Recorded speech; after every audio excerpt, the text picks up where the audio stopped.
Hello అండి. అందరూ నమస్కారం. ఎలా ఉన్నారు? నేనైతే చాలా బాగున్నానండి. మీరు బాగున్నారనుకుంటున్నాను. ఇవాళ మంచి హెయిర్ ఆయిల్ తోటి మీ ముందుకొచ్చానండి. హెయిర్ ఆయిల్ అనేది ఒకసారి చేసి పెట్టుకుంటే మనకి బయట కొనే కెమికల్స్ హెయిర్ ఆయిల్ కన్నా ఇది చాలా అంటే చాలా న్యాచురల్ హెయిర్ గ్రోత్ అవ్వడానికి చాలా బాగా పనిచేస్తుంది. దానికోసమని నేను పనగంట ఆకు తీసుకునేలాగా మనకి ఆకు ఒకటే తీసుకోవాలండి. కాయలు అసలు తీసుకోకూడదు. ఆకంతా కోసి పెట్టేసుకోవాలి. ఆకు చూడండి ఈ విధంగా ఉంటుంది. మీరు ఇలా చూసుకుని పనగంట ఆకు ఎక్కడన్నా మన చేలుగొట్ల మీద గట్రా దొరుకుతుంది. లేదంటే మన ఆకుకూరలు తెస్తారు కదండి, వాళ్ళ దగ్గర ఉంటుంది. ఇలాగా ఆకు అంతే నేను సెపరేట్ చేసేసుకున్నాను. ఇది చేసుకునే దాన్ని ఇప్పుడు ఎలా యూజ్ చేసుకోవాలని కూడా చూపిస్తానని వీడియో అక్కడ స్కిప్ చేయకుండా ఫుల్గా చూడండి. వీలైతే ఒక లైక్ చేయండి. లైక్ చేసిన వల్ల నా వీడియోని కొంత షేర్ అవుతుంది. ఈ విధంగా ఆకు అంతా తీసేసుకున్నాం కదా, ఆ ఆకు అనేది ఇప్పుడు వాష్ చేసుకుందామండి. దాంట్లో ఉన్న డస్ట్ అంతా పోతుంది కదా, అందుకు గిన్నెలోకి వాటర్ తీసుకున్నాను. వాటర్ తీసుకుని మనం తుంచుకున్న ఆకు అనేది అందులో వేసేసుకోవాలండి. మీకు ఎంత క్వాంటిటీ కావాలంటే అంత క్వాంటిటీ పెట్టి దాన్ని బట్టి ఆకు అనేది వేసుకోవచ్చండి. మీరు ఆయిల్ అనేది ఎక్కువ చేసుకుంటే ఆకు అనేది కొంచెం ఎక్కువ వేసుకోవాలి. వాటర్లో ఆకు వేసేసుకొని బాగా వాష్ చేసుకోవాలండి. అందులో ఉన్న డస్ట్ అంతా వాటర్ వచ్చేసే విధంగా మొత్తం కలుపుకుంటా మనం వాష్ చేసుకుందాము. ఇలా వాష్ చేసుకున్న దాంట్లో ఉన్న కెమికల్స్ అన్న డస్ట్ పార్టికల్స్ ఉంటాయి కదండి, అవి కూడా మనకి పోతాయి. ఇలా వాష్ చేసుకుంటారని ఒక స్ట్రైనర్లో మొత్తం వాటర్ అంతా జాలి చేసేసుకోవాలండి. ఇలాగ నేను స్ట్రైనర్ అని తీసుకుని వాటర్ అంతా కిందకు వచ్చేస్తుంది విధంగా చేసుకోవాలి. ఇలా ఒక స్ట్రైనర్లో కానీ తీసేసుకుంటున్నానండి. ఇలాగ ఆకు లేకుండానే వాటర్లో తీసుకుని ఇప్పుడు ఇది ఎలా ఎండబెట్టుకోవాలో ఏం చేయాలనేది కూడా చూపిస్తానండి. ఇలా మొత్తం అంతా తీసేసుకునేదాన్ని ఇప్పుడు ఇలా కొంచెం అనేది అలా గిన్నెలో పెట్టి వదిలేస్తే వాటర్ అంతా ఆ గిన్నెలోకి దిగిపోతుంది. తర్వాత వచ్చేసి ఒక కాటన్ క్లాత్ తీసుకుందామండి. కాటన్ క్లాత్ తీసుకుని ఆ కాటన్ క్లాత్ మీద ఇది వేసేసుకుని ఫ్యాన్ గాళ్ళైనా మనం డ్రై చేసుకుందామండి. దానికి ఉన్న తడి అంతా పోయే విధంగా మొత్తం పలుచగా అనేది విడిచేసేసుకోవాలి. వాటర్ అనేది ఉండకూడదండి. వాటర్ లేకుండా మనం బాగా డ్రై చేసేసుకుందాము. ఇలా చేసుకుని ఒక 5 మినిట్స్ అనేది వదిలేస్తే అలాగా గాలి కారిపోతుంది. లేదంటే తడంతా క్లాత్ పీల్చేసుకుంటుంది. తర్వాత చూడండి ఈ విధంగా మొత్తం అన్నీ డ్రై అయిపోయింది కదా. ఇప్పుడు మిక్సీ జార్లోకి వేసుకుందాము. పనగంట ఆకు మనకి హెయిర్ గ్రోత్ అవ్వడానికి చాలా యూస్ఫుల్ అవుతుందండి. అంతేకాకుండా మనకి హెయిర్ ఫాల్ లేకుండా, డాండ్రఫ్ లేకుండా, హెయిర్ అనేది బ్లాక్ అవ్వడానికి, గ్రోత్ అవ్వడానికి చాలా అంటే చాలా హెల్ప్ఫుల్ అవుతుందండి. ఒకసారి చేసుకుని వాడి చూస్తే మీకే తెలుస్తుంది హెయిర్ గ్రోత్ అయినా బ్లాక్ అయినా అవ్వడం అనేది. ఇలా వేసుకున్నాం కదండి, ఇలా వేసుకున్న దాన్ని ఇప్పుడు మిక్సీ పెట్టుకుని వద్దాము. చూస్తున్నారు కదా ఈ విధంగా మిక్సీ పెట్టుకుని వచ్చానండి. అది కొంచెం బాగా పేస్ట్ అయిపోయింది కదా, అసలు బర్క్ అనేది లేదు. అది ఇప్పుడు మనం స్ట్రెయిన్ చేసుకుందామండి. స్ట్రెయిన్ కోసం ఒక బౌల్ పెట్టుకుంటున్నాను. ఆ బౌల్ మీద స్ట్రైనర్ పెట్టుకుని ఒక క్లాత్ వేసుకుందామండి. ఎందుకంటే అందులో వెన్నది వేస్ట్ అదంతా అందులో పడిపోతుంది కదా, అందుకు క్లాత్ ఒకటి వేసుకుంటున్నాను నేను.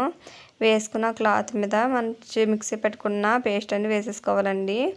వేసేసుకుని శుభ్రంగా మనం కిందకి పేస్ట్ పడకుండా నీట్గా అనేది పిండేసుకోవాలండి. రసం మనం యూజ్ చేస్తాం కాబట్టి ఆ రసమే తీసుకుందాము. ఇలా వేసుకున్నాక బట్ట అనేది ఇలా రౌండ్ చుట్టుకుంటా గట్టిగా ఫ్రెష్ చేసుకుని మనం పిండుకుంటే రసం అంతా వచ్చేస్తుందండి. ఒకవేళ వేస్ట్ అయినదైనా కింద పడిపోతే ఆ స్ట్రైనర్ అనేది ఉండిపోతుంది. అందుకు స్ట్రైనర్ అనేది పెట్టుకున్నానండి. ఇలా గట్టిగా ఫ్రెష్ చేసుకుంటా మనం రసం అనేది తీసేసుకోవాలి. లాస్ట్లో పిప్ అనేది ఉంటుంది కదండి, అందులో వేస్ట్ చేయకూడదండి. ఇంట్లో కూడా చాలా పోషకాలు ఉంటాయి. అది వేస్ట్ చేయకుండా హెయిర్ ప్యాక్ కింద పెట్టుకున్నా మనకి హెయిర్ కానీ చాలా అంటే చాలా యూస్ఫుల్ అవుతుంది. తర్వాత వచ్చేసి ఇలాగ తీసుకునేదాన్ని పక్క పెట్టుకుందాం. స్టవ్ ఆన్ చేసుకుని ఒక గిన్నె అనేది పెట్టుకుందామండి. పెట్టుకుని అందులోకి ఆయిల్ వేసుకోవాలి.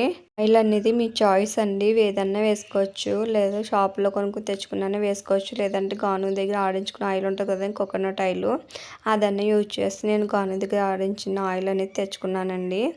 అది కోకోనట్ ఆయిల్ అనేది వేసుకున్నాను. ముందుగా ప్రిపేర్ చేసుకున్న మనకి పనగంట ఆకు రసం అనేది ఉంది కదండి, అందులో వేసేసుకోవాలి. వేసుకుని లో ఫ్లేమ్లో పెట్టుకుని బాగా మరిగించుకోవాలండి. హై ఫ్లేమ్లో మాత్రం పెట్టుకోకూడదు. మంట అనేది లో ఫ్లేమ్లో పెట్టుకునే ఆయిల్ అనేది ఏది హెయిర్ ఆయిల్ అన్నా కూడా లో ఫ్లేమ్లో పెట్టుకుని మరిగించుకోవాలండి. హై ఫ్లేమ్ మాత్రం పెట్టుకోకూడదు. ఇలా లో ఫ్లేమ్ పెట్టుకుని మరిగించుకుంటేనే మన హెయిర్కి అనేది గ్రోత్ అవ్వడానికి చాలా చాలా యూస్ఫుల్ అవుతుందండి. ఇంకో విషయం అండి, నేను ఆయిల్ వేసాను కదా, ఆయిల్లోకి నేను రసం వేసాను కదా, అవి ఏమన్నా చిటపట్లాడతాయేమో పొంగుతుందేమో అనుకుంటారు. అలాంటిది ఏది లేదండి. ఆయిల్ వేసినా కూడా చూడండి అసలు పొంగలేదు, చిటపట్టు కూడా అది ఏది ఆడట్లేదండి. ఈ విధంగా ట్రై చేయండి. చేసుకోవచ్చండి. ఏ భయం లేదు. ఇలా యూజ్ చేస్తే మనకి అందులోని వేస్టేజ్ ఎక్కువ లేకుండా రసం అనేది మరగబెట్టుకోసుకుని ఒక్కసారి స్ట్రైన్ చేసుకుంటే చాలండి. మనకి పెద్ద అందులోకి వేస్ట్ చెత్త చెదారం ఉండి వచ్చేస్తుందన్నా కూడా భయం ఉండదండి. ఇలాగా మిక్సీ పెట్టుకుని మన రసం వేసుకుంటే అది కలుపుకుంటూ ఉండాలి. ఎందుకంటే అడిగంటేస్తుంది. చూస్తున్నారు కదా, బాగా వేస్టేజ్ అనేది ఏది లేదు అందులోని. మనం ఓన్లీ రసం ఒకటి కదా వేసాము, కొంచెం కొంచెం ఉంటుందండి. మనది చిక్కబడి మనం వేసాం కదండి రసం అనేది, పనగంటాకు రసం అనేది, అది కొంచెం చిక్కబడి అలాగా కొంచెం డస్ట్ కింద వస్తుంది. ఇలాగ కలుపుకుంటూ ఉండాలి. లేదంటే అడిగంటేస్తుంది. చూడండి మరుగుతుంది కదా బాగానే. మనం వేసుకున్న రసం అనేది ఆయిల్ అనేది కలిసే విధంగా మొత్తం కలుపుకోవాలండి. చూస్తున్నా కదా, ఇలాగ బాగా మరిగిందండి. బాగా మరిగిపోయింది కదా, అవి కూడా బాగా ఎర్రగా అయిపోయినాయి. ఇప్పుడు స్టవ్ ఆఫ్ చేసుకుందాము. ఒకసారి చూడండి క్లియర్గానే. ఇది ఇలా మరిగించుకుంటే సరిపోతుందండి. ఇలా మరిగించుకున్న దాన్ని ఇప్పుడు స్టవ్ ఆఫ్ చేసుకుని బాగా చల్లారనివ్వాలి. బాగా చల్లారేదాకా పక్క పెట్టుకోవాలండి. హీట్గా అసలు స్ట్రెయిన్ చేయకూడదు. బాగా చల్లారితే మనం యూజ్ అనేది చేసుకోవచ్చు. అప్పుడు దాకా పక్క పెట్టేసుకుందామండి. పక్క పెట్టేసుకుని బాగా చల్లారనిద్దాము. ఇలా చల్లారింది కదా, ఇప్పుడు దాన్ని స్ట్రెయిన్ చేసుకుందామండి. ఇలాగా మనం ఇవి కొంచెం హీట్గా ఉన్నప్పుడు చేస్తే ఇలా ప్లాస్టిక్ అయితే మనకి అది కన్నం పడిపోయే ఛాన్సెస్ అనేది ఉంటుందండి. అలాంటి కాకుండా ఇది ఐరన్ది ఉంటుంది కదండి, స్టీల్ది అన్నా మనం యూజ్ చేసుకోవచ్చు. హీట్ లేకపోతే పర్వాలేదండి. ఇలాంటిది ఏదైనా స్ట్రెయిన్ చేసేసుకోవచ్చు. ఈ విధంగా మొత్తం స్ట్రెయిన్ చేసేసానండి. చూడండి, వేస్టేజ్ అనేది పెద్ద ఏం రాలేదు కదా. ఇలా మీరు నేను చెప్పిన ప్రాసెస్లో చేసుకుంటే ఈజీగా అనేది మనం ఆయిల్ అనేది మరగపెట్టేసుకోవచ్చు. ఈ విధంగా మొత్తం స్ట్రెయిన్ చేసుకున్నాక ఉన్న అందులో ఎక్సెస్ ఆయిల్ కూడా మనం ఇలా స్పూన్తో అనేస్తే కిందకి ఆయిల్లోకి వచ్చేస్తుందండి. ఇది ఇప్పుడు ఎలా యూజ్ చేయాలని కూడా చూపిస్తాను. ఇది హెయిర్ గ్రోత్ అవ్వడానికైనా చాలా అంటే చాలా యూజ్ అవుతుందండి.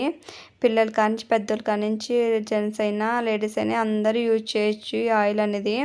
ఇప్పుడు ఎలా ప్రిపేర్ చేసినా చూస్తారు కదా. ఇప్పుడు మా పాపకు అనేది ఆ ఆయిల్ అప్లై చేస్తున్నానండి. ఇలాగ తీసుకున్న ఆయిల్ అనేది కొంచెం అంత చేతిలో తీసుకోవాలి. తీసుకుని ఇలాగ చేతుల్లోకి తీసుకుని మనం మద్దన చేసినట్టుగా పాపకు అనేది అప్లై చేసుకోవాలండి. పాపకైనా బాబుకైనా ఎవరికైనా యూజ్ చేసుకోవచ్చు.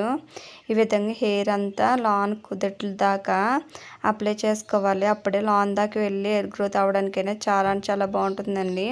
మీ ఇష్టం అండి. ఇలాగ ఆయిల్ రాసుకున్నా మీరు తలస్నానం చేసుకోవచ్చు. లేదంటే ఇలా డైలీ పెట్టుకున్నా పర్వాలేదండి. మీరు ఎలా యూజ్ చేసుకున్నా పర్వాలేదు.